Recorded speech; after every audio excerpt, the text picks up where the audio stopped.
La recherche clinique est un sujet hautement compétitif et le temps devient une donnée fondamentale. Et ça, AnaCohort le fait extrêmement rapidement et avec une très forte précision.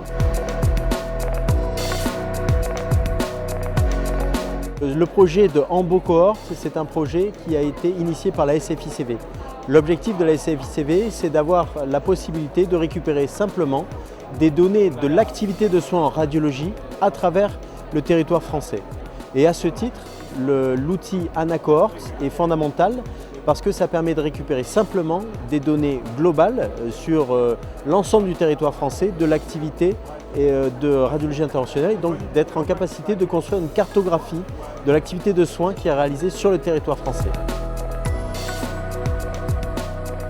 La difficulté que nous avons, c'est de retourner dans le dossier médical pour obtenir les informations. Ça nécessite aujourd'hui un investissement de personnel formé, des ARC, qui vont aller chercher les informations nécessaires à l'évaluation statistique des données de la recherche. Et ça nécessite beaucoup de temps, du personnel compétent et donc beaucoup d'argent. Et qu'on a eu texte à extraire extrêmement complexe, avec à la fois des informations simples à extraire, comme par exemple l'âge du patient, mais aussi des informations beaucoup plus subtiles à extraire, où il fallait réellement comprendre l'entièreté du texte et les implications du texte. C'est ce qui nous a un peu poussé à justement développer différents modèles avec différents niveaux de complexité pour pouvoir finalement répondre à cette problématique.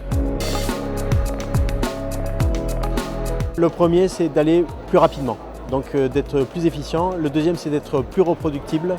Et le troisième, c'est d'avoir la possibilité d'avoir les réponses en 15 jours. Ce qu'on a préféré, c'est d'abord de se mettre en déporté, c'est-à-dire de le faire sans intégrer la solution dans l'environnement hospitalier. Donc c'est la clé du succès, c'est de ne pas avoir besoin des DSM de système pour utiliser AnaHealthcare.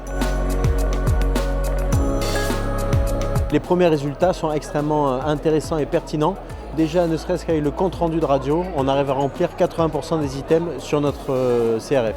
Et ça, c'est une innovation importante parce que simplement avec cette application, on a 80% du travail qui est déjà réalisé. Une des clés, c'est la communication avec les équipes de la SFICV pour en fait comprendre leur démarche à eux et leur schéma de pensée pour extraire de l'information. Et finalement, nous, notre but, ça a été de répliquer ce schéma de pensée dans nos modèles, ou plutôt, ici en l'occurrence, dans nos différents modèles. Les deux points forts de AnaCohort, c'est premièrement le fait que c'est sur mesure, c'est-à-dire qu'on entraîne l'outil sur les données que nous avons. Le deuxième point fort, c'est le fait que ce soit extrêmement rapide et donc que ça permette de répondre à ces questions de manière extrêmement véloce et simple. Ce qui est vraiment pertinent, c'est que ça a permis de simplifier grandement le travail des ARC et de rendre ce projet faisable. Sans Ana, on n'aurait pas pu le faire. Les retours du client sont bien sûr essentiels pour nous. C'est en se confrontant à leur retour, à l'expérience qu'on a à être challengé sur des problématiques difficiles, complexes de la vie réelle, qu'on permet l'amélioration en continu de notre solution AnaCohort. Et c'est aussi ce qui nous assure d'être toujours en cohérence avec le besoin du terrain.